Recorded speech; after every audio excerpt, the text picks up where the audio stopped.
ओम शांति। आज 2 मार्च 2026 के सोमवार के मीठी मीठी मधुवन मुरली के बाप दादा के मधुर ईश्वरीय महावाक्य सुनते हैं।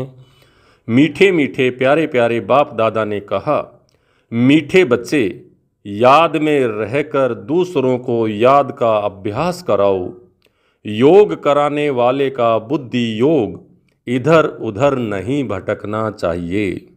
मीठे बच्चे याद में रहकर दूसरों को याद का अभ्यास कराओ। योग कराने वाले का बुद्धि योग इधर उधर नहीं भटकना चाहिए।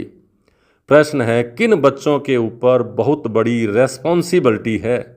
उन्हें कौन सा ध्यान जरूर देना चाहिए? किन बच्चों के ऊपर बहुत बड़ी रेस्पॉन्सिबिलिटी है? उन्हें कौन सा ध्यान जरूर देना चाहिए? उत्तर है, जो बच्चे निमित्त टीचर बनकर दूसरों को योग कराते हैं उन पर बहुत बड़ी रेस्पॉन्सिबिलिटी जिम्मेदारी है। अगर योग कराते समय बुद्धि योग बाहर भटकता है तो सर्विस के बजाय डिस सर्विस करते हैं।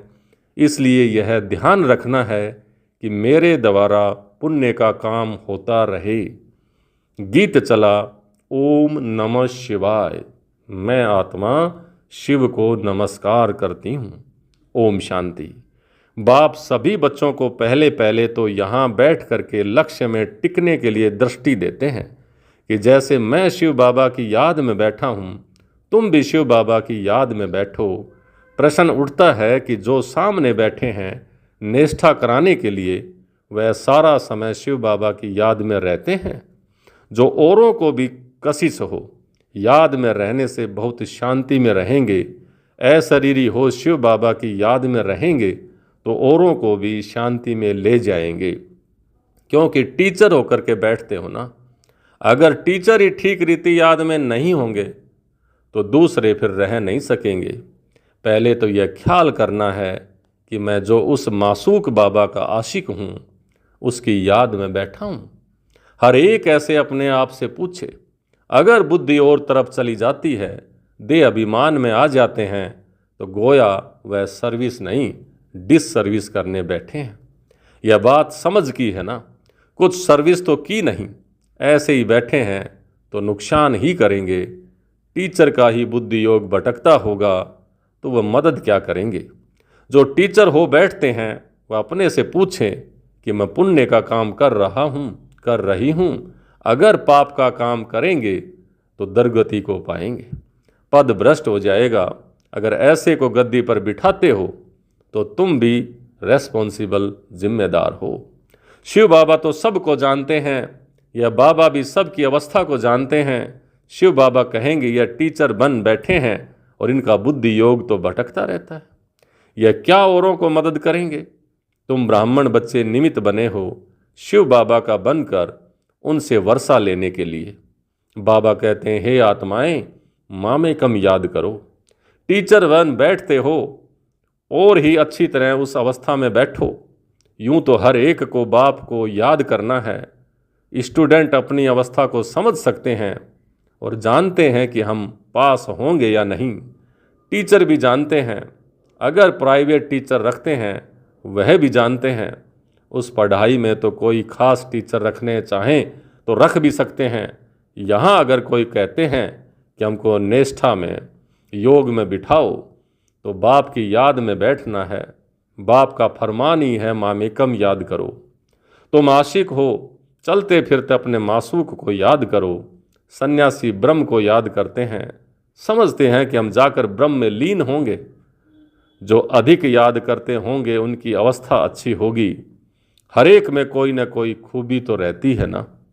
कहते हैं कि याद की यात्रा में रहो, खुद को भी याद में रहना है। बाबा के पास कोई तो सच्चे भी हैं और कोई झूठे भी हैं। खुद निरंतर याद में रहें बड़ा मुश्किल है। कोई तो बाप से बिल्कुल सच्चे रहते हैं। यह बाबा भी अपना अनुभव तुम बच्चों को बताते हैं कि थोड़ा समय याद में रहता हूँ फिर भूल जाता हूँ, क्योंकि इसके ऊपर तो बहुत बोझा है। कितने ढेर बच्चे हैं। तुम बच्चों को यह भी पता नहीं पड़ता है कि यह मुरली शिव बाबा ने चलाई है या ब्रह्मा चलाते हैं। क्योंकि दोनों इकट्ठे हैं ना। यह कहते हैं कि मैं भी शिव बाबा को याद करता हूँ, या बाबा भी बच्चों को निष्ठा कराते हैं, या बैठते हैं तो देखते हो ना सन्नाटा अच्छा हो जाता है, बहुतों को खींचते हैं, बाप है ना। कहते हैं बच्चे याद की यात्रा में रहो, खुद को भी रहना है, सिर्फ पंडित नहीं बनना है। याद में नहीं रहेंगे अंत में फेल हो पड़ेंगे। बाबा मम्मा का तो ऊंचा पद है, बाकी तो अभी माला बनी नहीं है, एक भी दाना बना हुआ कंप्लीट नहीं है। आगे माला बनाते थे बच्चों को लिफ्ट देने के लिए, परंतु देखा गया है कि माया ने बहुतों को ख़त्म कर दिया। सारा मदार सर्विस पर है, तो जो सामने निष्ठा कराने बैठते हैं उनको समझना है कि मैं सच्चा टीचर होकर के बैठूं। नहीं तो बोलना चाहिए कि हमारी बुद्धि यहाँ वहाँ चली जाती है, भटकती है, मैं यहाँ बैठने के लायक नहीं हूँ, स्वयं ही बताना चाहिए। ऐसे नहीं कि आप पे ही कोई भी आकर के बैठ जाए। कोई है जो मुख से मुरली नहीं चलाते परंतु याद में रहते हैं, लेकिन यहाँ तो दोनों में तीखा जाना चाहिए। साजन बहुत लवली है, उनको तो बहुत याद करना चाहिए, मेहनत है इसमें। बाकी प्रजा बनना तो सहज है, दास दासिया बनना कोई बड़ी बात नहीं है। ज्ञान नहीं उठा सकते हैं, जैसे देखो यज्ञ की भंडारी है, सबको बहुत खुश करती है, किसी को दुख नहीं देती, सब महिमा करते हैं। तो वह शिव बाबा की भंडारी तो नंबर 1 है। दादी भोली की बात कर रहे हैं बाबा। भोली दादी भंडारी जो भोजन बनाने का कार्य करती थी, बड़े प्यार से बाबा की याद में भोजन बनाती थी, तो सब उसकी महिमा करते। शिव बाबा की भंडारी तो नंबर 1 है, बहुतों की दिल को खुश करती है। बाबा भी बच्चों की दिल को खुश करते आए हैं, तो बाप कहते हैं कि मुझे याद करो और यह चक्कर बुद्धि में रखो। अब हर एक को अपना कल्याण करना है, हड्डी सर्विस करनी चाहिए, तुमको बहुत रहम दिल बनना चाहिए। मनुष्य मुक्ति, जीवन मुक्ति के लिए बहुत धक्के खाते हैं, किसी को भी सदगति का मालूम ही नहीं है। समझते हैं कि जहाँ से आया वहाँ वापस जाना है, नाटक भी समझते हैं परंतु उस पर चलते नहीं। देखो क्लास में कहाँ कहाँ मुसलमान भी आते हैं, कहते हैं कि हम असल देवी देवता धर्म के हैं, फिर जाकर हम मुसलमान धर्म में कन्वर्ट हो गए हैं। हमने 84 जन्म भोगे हैं, सिंध में भी 5-6 मुसलमान आते थे, अभी भी आते हैं। अब आगे चल सकते हैं या नहीं वह तो देख लेंगे, क्योंकि माया भी तो परीक्षा लेती है। कोई तो पक्के ठहर जाते हैं, कोई ठहर नहीं सकते। जो असल ब्राह्मण धर्म के होंगे, जिन्होंने 84 जन्म लिए होंगे, तो कभी हिलेंगे नहीं। बाकी कोई न कोई कारणे अकारणे चले जाएंगे। देह अभिमान में भी बहुत आ जाते हैं। तुम बच्चों को तो बहुतों का कल्याण करना है, नहीं तो क्या पद पाएंगे। घर बार छोड़ा है अपने कल्याण के लिए। कोई बाप के ऊपर मेहरबानी नहीं करते हो, बाप के बने हो तो फिर सर्विस भी ऐसी करनी चाहिए। तुमको तो राजाई का मेडल मिलता है, 21 जन्म सदा सुख की राजाई मिलती है। माया पर सिर्फ जीत पानी है, औरों को भी सिखाना है। कोई फेल भी हो जाते हैं, समझते हैं कि बादशाही लेनी तो मुश्किल है। बाप कहते हैं कि ऐसा समझना कमजोरी है। बाप और वर्षे को याद करना तो बहुत सहज है। बच्चों में हिम्मत नहीं आती है राजाई लेने की, तो कायर होकर बैठ जाते हैं, न खुद लेते हैं न औरों को लेने देते हैं। तो परिणाम क्या होगा? बाप समझाते हैं कि रात दिन सर्विस करो। कांग्रेसियों ने भी मेहनत की, कितनी जफाकसी खींचातान की, तब फॉरेनर्स से राज्य लिया। तुमको रावण से राज्य लेना है, वह तो सबका दुश्मन है। दुनिया को पता नहीं है कि हम रावण की मत पर चल रहे हैं, तभी तो दुखी हैं। किसी को भी सच्चा स्थायी दिल का सुख थोड़े ही है। शिव बाबा कहते हैं मैं तुम बच्चों को सदा सुखी बनाने आया हूँ, अब सिरमत पर चल श्रेष्ठ बनना है। जो भी भारतवासी हैं वे अपने धर्म को भूल गए हैं। यथा राजा रानी तथा प्रजा सब। अब तुम बच्चों को समझ मिलती है सृष्टि का चक्कर कैसे चलता है, सो भी घड़ी घड़ी भूल जाते हैं, बुद्धि में ठहरता ही नहीं है। बल ब्राह्मण तो बहुत बनते हैं, परंतु कई कच्चे होने के कारण विकार में भी चले जाते हैं। कहते हैं कि हम बीके हैं, परंतु है नहीं। बाकी जो पूरी रीति डायरेक्शन पर चलते हैं, आप समान बनाते रहते हैं, वे ही ऊंचा पद पा सकेंगे। अब विघन तो पड़ेंगे। अमृत पीते पीते फिर जाकर विघन डालते हैं, यह भी गायन है, उनका पद क्या होगा। कई बच्चियां तो विकार के कारण मार भी खाती हैं, कहती हैं कि बाबा यह दुख थोड़ा सहन कर लेंगे, हमारा मासूक तो बाबा है ना। मार खाते भी हम शिव बाबा को याद करती हैं। वह खुशी में बहुत रहती हैं, इस कापारी खुशी में रहना चाहिए। बाप से हम वर्षा ले रहे हैं, औरों को भी हम आप समान बनाते रहते हैं। बाबा की बुद्धि में तो यह सीढ़ी का चित्र बहुत रहता है, इसको बड़ा महत्व देते हैं। बच्चे जो विचार सागर मंथन कर ऐसे ऐसे चित्र बनाते हैं, तो बाबा भी उनकी शुक्रिया करते हैं। या तो ऐसे कहेंगे कि बाबा ने उस बच्चे को टच किया है, सीढ़ी बड़ी अच्छी बनाई है। 84 जन्मों को जानने से सारे सृष्टि के आदि मध्य अंत को जान गए हो। यह फर्स्ट क्लास चित्र है। त्रिमूर्ति गोले के चित्र से भी इसमें नॉलेज अच्छी है। अभी हम चढ़ रहे हैं, कितना सहज है। बाप आकर लिफ्ट देते हैं, शांति से बाप से वर्षा ले रहे हैं।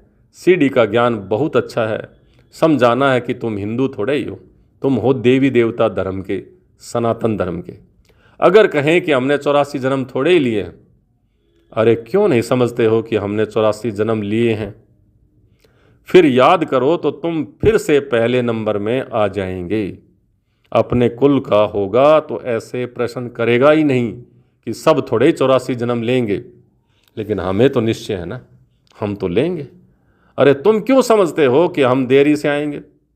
बाप सब बच्चों को कहते हैं कि तुम भारतवासियों ने 84 जन्म लिए हैं, अब फिर से अपना वर्षा लो, स्वर्ग में चलो।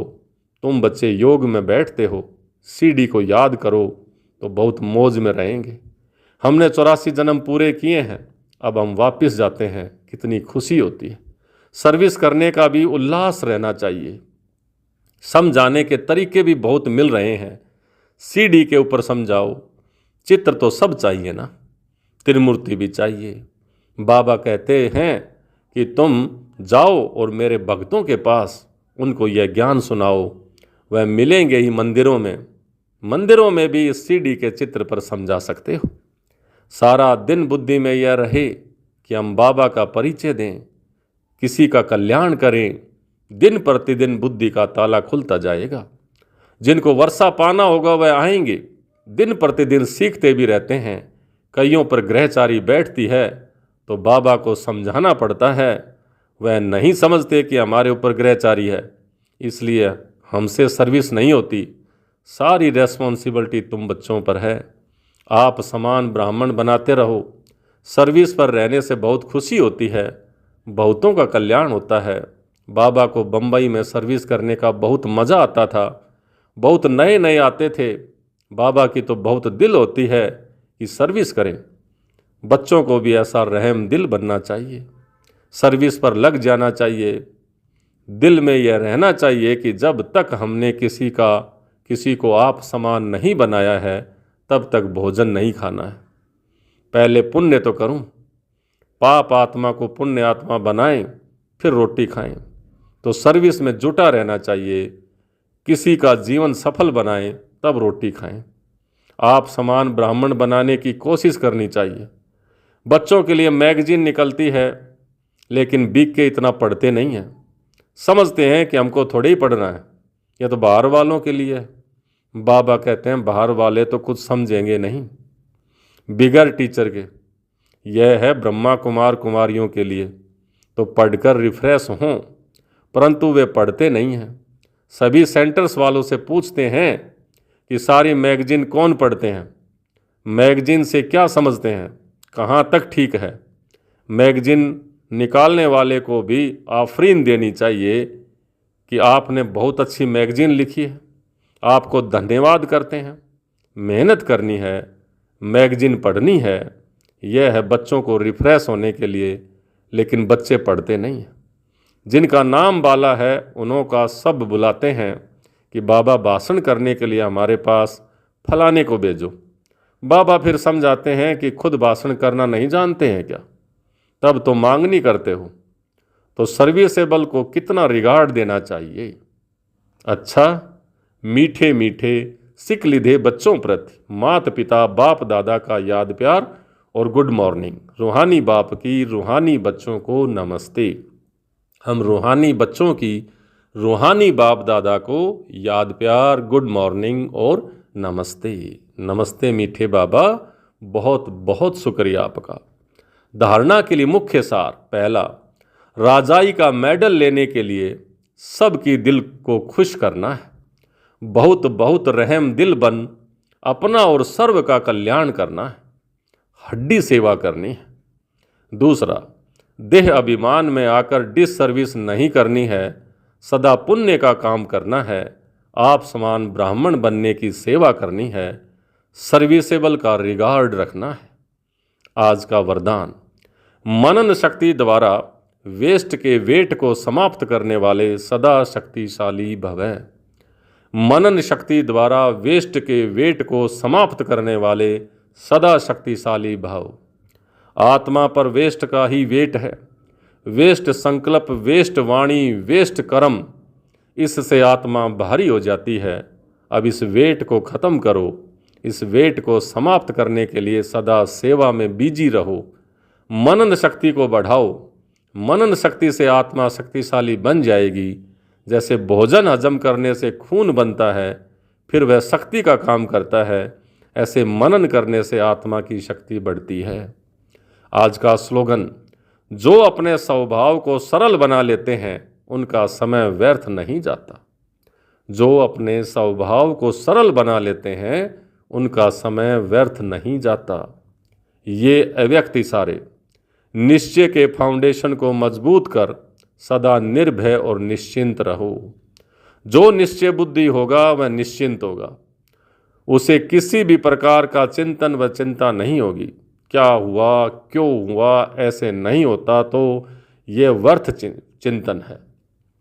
निश्चय बुद्धि निश्चिंत, वह कभी व्यर्थ चिंतन नहीं करेगा।